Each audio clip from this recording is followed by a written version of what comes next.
তোমালোকৰ দ্বিতীয় শ্ৰেণীৰ গণিত নতুন গণিত কিতাপখনৰ আজি মই শিকাবলৈ লৈছোঁ অনুশীলনী 1ৰ খৰ আজি 4 নম্বৰটো তোমালোকক শিকাই দিম। 4 নম্বৰটোত কি আছে চাওঁচোন আমি।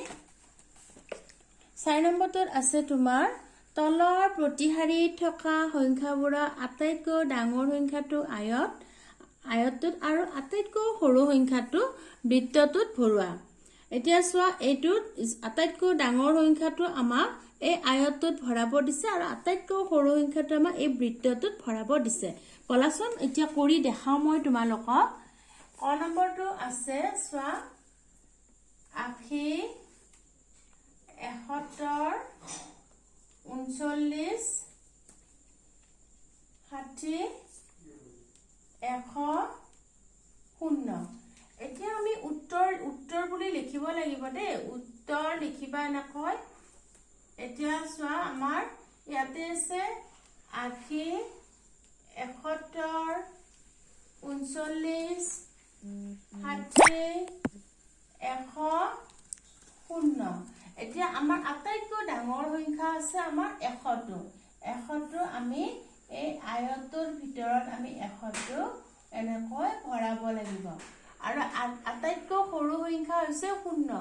0টো আমি বৃত্ত দিছে না, আমি এনেকৈ ডাঙৰ এটা বৃত্তৰ ভিতৰত আমি ইয়াতে 0টো ভৰাই দিম। এই বৃত্তটোৰ ভিতৰত আমি 0টো এনেকৈ ভৰাই দিম। তাৰ পিছৰ আৰু খটো চাবা। খ নম্বৰটো একেই হয়, একেবাৰে সহজ। খ নম্বৰটো আছে 19 8 32 41 25 0। একেই তোমালোকে উত্তৰ বুলি লিখি ল'বা। উত্তৰ লিখি পেলাই তোমালোকে চাবা এতিয়া 19 8 32 41 25 0। ইয়াৰে আটাইতকৈ ডাঙৰ সংখ্যা কোনটো আছে আমাৰ 41টো আছে। আমি এইটো আয়তৰ ভিতৰত আমি এইটো ভৰাই দিম। ডাঙৰ সংখ্যাটো আয়তৰ ভিতৰত ভৰা আৰু সৰু সংখ্যা কোনটো আছে 0। 0টো আমি বৃত্তৰ ভিতৰত ভৰাই দিলো। এতিয়া তোমালোকে নিশ্চয় বুজিছা, একেবাৰে সহজ। এইটো বাকীকেইটা তোমালোকে নিজে ঘৰতে কৰিবা। গ আৰু ঘটো তোমালোকে নিজে কৰিবা। এতিয়া মই তোমালোকক 5 নম্বৰটো বুজাই দিম। এতিয়া মই তোমালোকক এই 5 নম্বৰটো কৰি দেখুৱাম। 5 নম্বৰটোত কি আছে চাবা। তলৰ কিছুমান সংখ্যা খেলিমেলিকৈ দিয়া আছে। সংখ্যাবোৰ উদাহৰণত দেখুওৱাৰ দৰে সংখ্যা ৰেখাত এফালৰ পৰা সজোৱা। এই যে তোমালোকে দেখিছা এইডাল হৈছে ৰেখা। এইডাল হৈছে আমাৰ চোৱা। মই তোমালোকক দেখুৱাম। প্ৰথমতে এইটো উত্তৰ বুলি পাতি ল'বা। সংখ্যা ৰেখা এইডাল হৈছে তোমালোকৰ ৰেখা। এইডাল যে আঁকিছো মই, এইডাল ৰেখা বুলি কয়। এই ৰেখাডালত যেতিয়া এইডাল ৰেখা চোৱা, এইডাল ৰেখা হয়। এই ৰেখাডালত যেতিয়া মই সংখ্যাবোৰ এই দেখিছা 4 5 6 7 8 9 এই সংখ্যাবোৰ যেতিয়া বহুৱা হ'ব এইটোকে কোৱা হয় সংখ্যা ৰেখা। এতিয়া এইখিনি আমি এনেকৈ সংখ্যা ৰেখাত কৰি লওঁ। এতিয়া কেনেকুৱা আছে 17 আছে। আমি এফালৰ পৰা কৰিম। আটাইতকৈ সৰু সংখ্যা কোনটো আমি চাই লওঁ। এনে আটাইতকৈ সৰু আছে ইয়াতে 16।